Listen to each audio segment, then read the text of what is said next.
So welcome to this tutorial.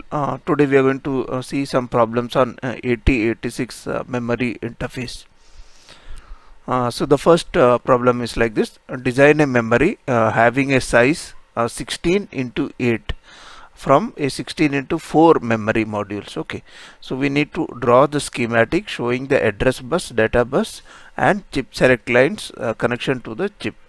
Right, 16 into 8 is the total memory which we need to have. 16 means there has to be only 16 memory elements and each of 8 bits. Okay, and what do we have? We have 16 into 4, right? So this is only 4-bit memory and there is 16 address lines. So obviously we need to have two of these memory elements, memory chips, to have a total of 16 into 8, right? 16 into 4. So this will become this will give me 4 bytes, 4 bits, and another 16 into 4 will give me another 4 bits. So we can have it as total 16 into 8 memory. So how do we do the interconnections? That is shown in the next slide here. So if you see, this is 16 into 4 and this is 16 into 4. So we take data 0 to data D0 to D3, okay, from this chip, and we take D0 to D7 from this chip. So this total number of lines out here will be 8. Okay, so we have a 8-bit output available here from these two chips, right? And now so this is the way you need to draw this if it's asked in the exam. Okay, so you need to show these data lines which are coming 4 from here, 4 from here. You need not draw 4 individual lines here. You can draw 2 lines and make a round and show the number of bits it is having, and you can indicate here. Okay, so these are the data lines which are coming out of these two chips. Okay, and also we need to, these are going to be work as an two chips placed side by side. So the address lines are going to be the same for these two. So if you see the address lines, it is from 16 bit, right? 16 total number of memory elements is 16, right, for each of these chips. So total number of lines that will be required, address lines will be required 4, because 2 to the power of 4 is 16. So the address lines are only 4. So but it will be the same address lines for both these chips, right? So suppose I give an address of 0001, so they will be so it will be the same address given to both of them, and since they are connected like this parallelly, the output will be of an 8-bit coming from the same address, right? And read write line, again it will be the same for both of them, and the chip select also, both have to be selected together because it is 16 into 8, right? So it is not even and odd or something like that, it is just 16 into 8.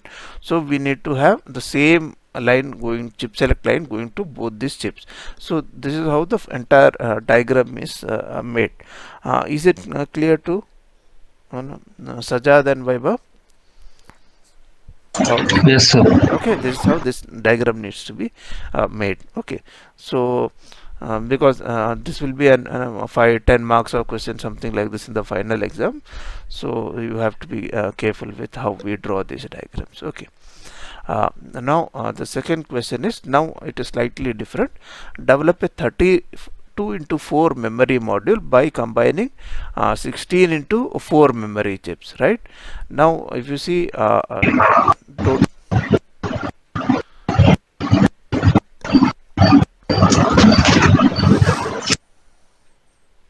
okay, now it is slightly different because the total number of bytes is 4, required is 4, and the chip has got 4.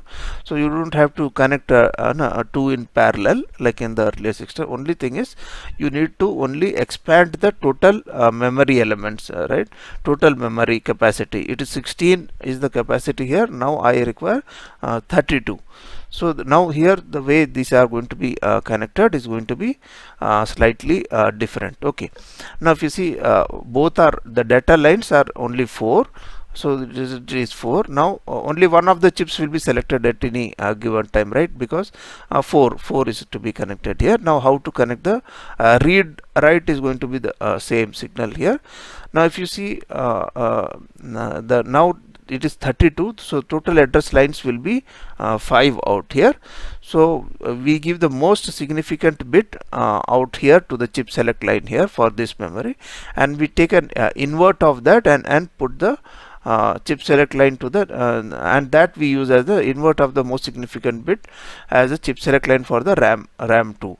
So, and whereas the A0 to A3, these 4 bits will be common to both these chips. So if the most significant is zeros, so for the first 16 addresses, okay, this chip will be selected. Okay, so this becomes the lower memory and lower address memory chip, and then as and when the higher bit is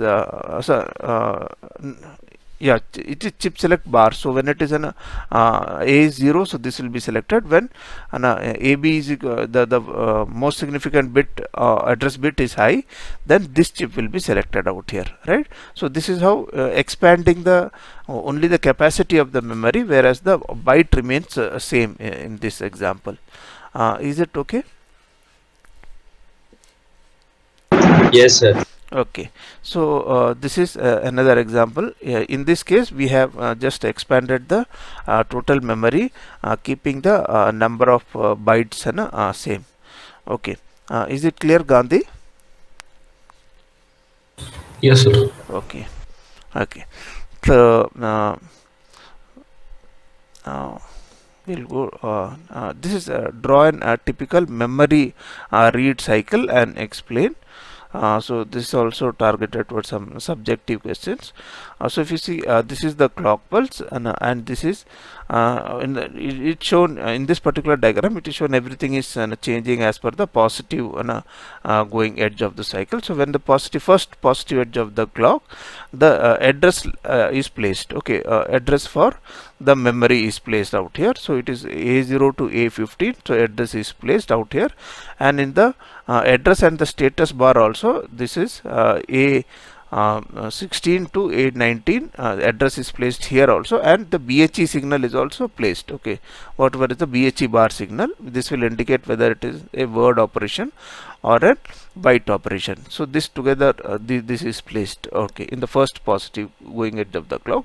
Also the address latch enable signal also goes high, right? And also it will also indicate whether the data is being in this case we are going to read, and it's a read operation, so that data transmit stroke receive bar signal will go low, because read is active low, so this will go low here initially, right? So this is how it is going to happen. In the next clock cycle, the address latch will go low. Now once the address is latched in the latch, now these can be used for data transfer now. So and then now the read signal, so since now it has become free out here, these data bus are free here. Okay, and data bus is only 16, right? The total requirement is, so the higher address buses, they will start indicating the status, okay, from S3 to S7. So these lines are going to now show the status, and now the read line will go low. Okay, read bar indicating, telling the memory, okay, now you place the data into the data bus, and also the data enable, because we have seen in the memory organization there is a tri-state buffer which is connected, bidirectional buffer which is connected between the memory chip and the data bus. Okay, so that also needs to be enabled, so that also this signal goes low, so indicating that cuts in the buffer also. So now that also signal, but there will be some time before the memory, because the memory has to put the data onto the bus bar. So once the signal goes here, okay, there will be certain time after which only the data would be correct data will be available on the data bus bar. So in between, if you see here, there will be some corrupt data. It is known as bus reserved for data in. That means the bus is made readily available to the memory to read, to write the data onto the bus bar, but then the data might not be correctly available during this phase, and then after certain lag, we are assuming that the correct data is now available from the memory onto the data bus bar. So in the next clock cycle, We just leave one clock cycle here. TW, that is, this is, we are showing TW, that is showing that that's the wait cycle, assuming the memory to be, this could be 0 also, or it could be 1 2 3 4, depending on how slow is the memory. Okay, if the memory is pretty fast, then you need not have TW, but if TW is there, we are assuming that the memory is slow. So after the TW, when the signal is going high, okay, this data will be captured by the 8086 register, internal registers. Okay, this data will be captured by the internal registers of 8086. Okay, generally it will be captured into the Q register. We know there is a set of Q. Whenever an instruction is being executed, the data from the memory is generally fetched earlier and kept into the Q register. So it will be, this is the time when the data is being stored into the Q register. And in the fourth cycle, okay, this is always known as the fourth T4.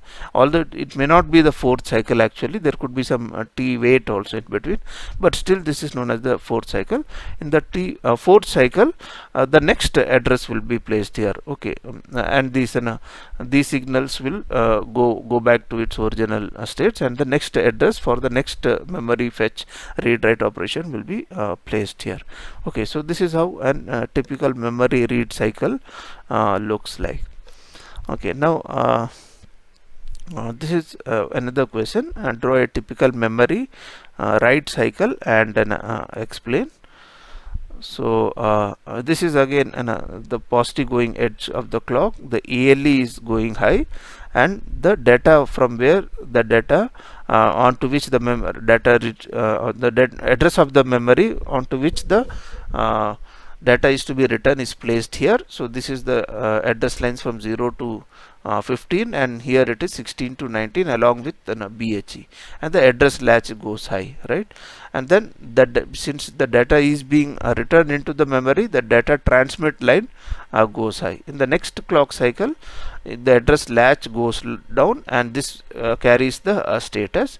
And here, since now the 8086 is going to write the data, so immediately the data will be in the next clock cycle, the data will be placed onto the data bus bar. Whereas in the read operation, I mean, it was other way around. There was some time given for the memory to put the data into the data bus bar, whereas in 8086 will immediately put, there is no lag out here, it will put the data into the data bus bar. Okay, and then this write signal goes down. This is indicating to the giving an indication to the memory chip. Okay, now I am going to write some data, so be prepared accordingly. So it will put the direction, it will enable the write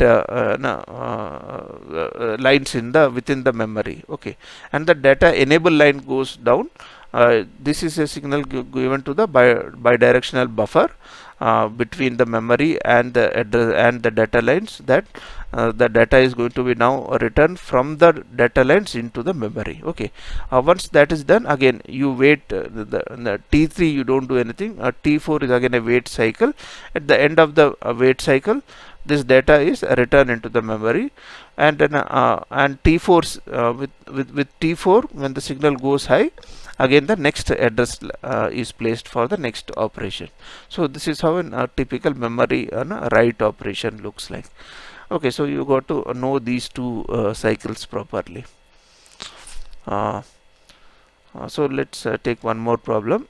Here it says show how memory read and memory write signals are derived from memory input output. This is the pin out available from 8086, right? Memory input output, read bar and write bar signals of 8086. So with these three signals which is coming of 8086, finally we need to give this memory read bar and memory write bar signal. So these signals are to be given to the RAM chips. Okay, and these are the signals which are available from 8086. So between this and this, you need to have some circuit which generates from these three signals. You need to generate these two signals for the chips, memory chips. So how to make an circuit? So this is the truth table, you can say. Okay, so memory input output, if it is 0, Okay, and then 0 means it's active low, so it is IO.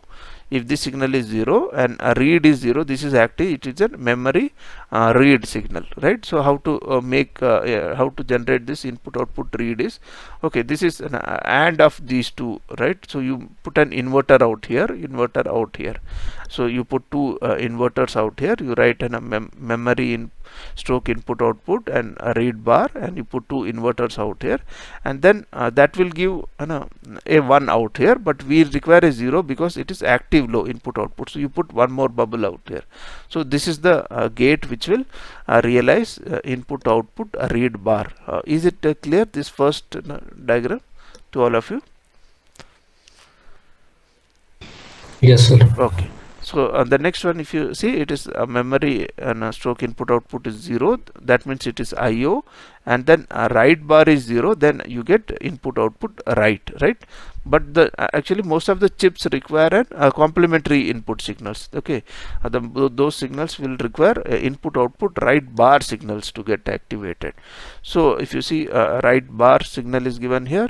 Okay, so you put a bubble out here, okay, because it is an active 0, and then you write an memory input also 0. So you put two bubbles out here, one more bubble out here, so you will get input output write, okay, signal.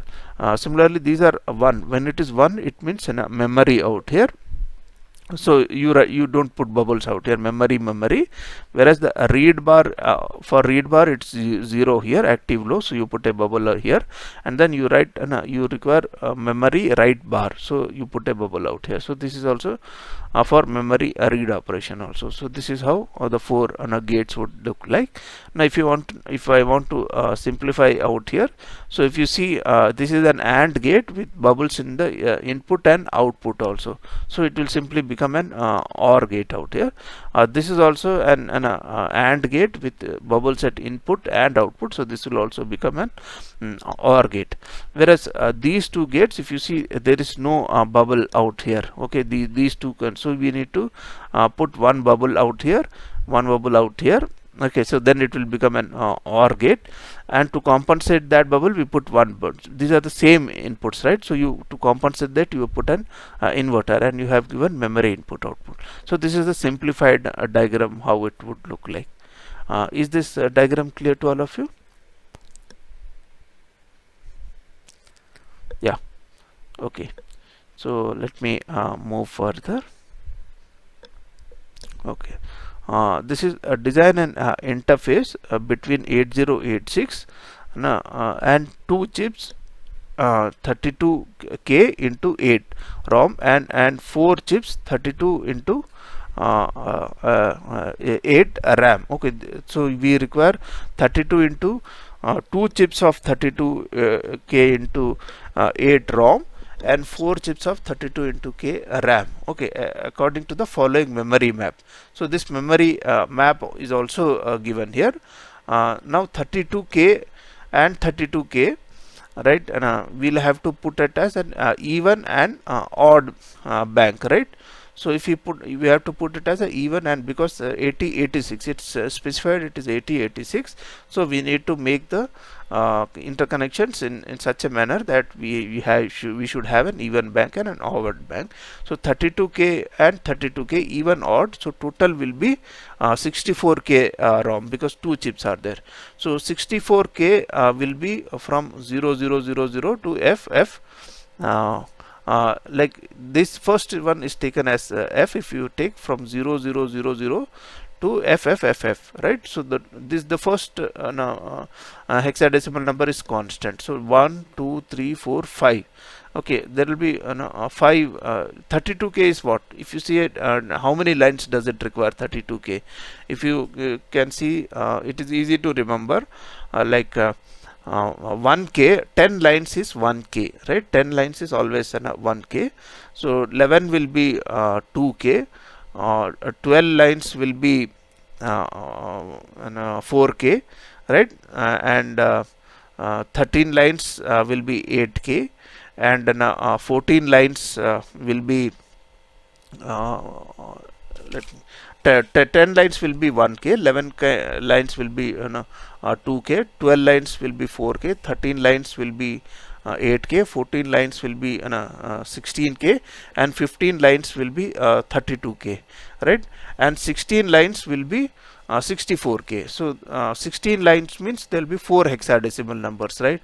So each hexadecimal number out here will indicate 4 lines. So that is the reason you have from 0000 to FFFF, right? And now this is actually, this address line will be used, the next hexadecimal number will be used for chip select function. So in case it is not given to you, okay, this table, you can put some values so that we unique values to these 3 sets, so that they are different. F, D, E it is given here. You can just have 0, 1, 2 also. Okay, these 3 should be different. That's all. Okay. Whereas this is again, since it's an 32k RAM, again 000 to FFF, it will remain same.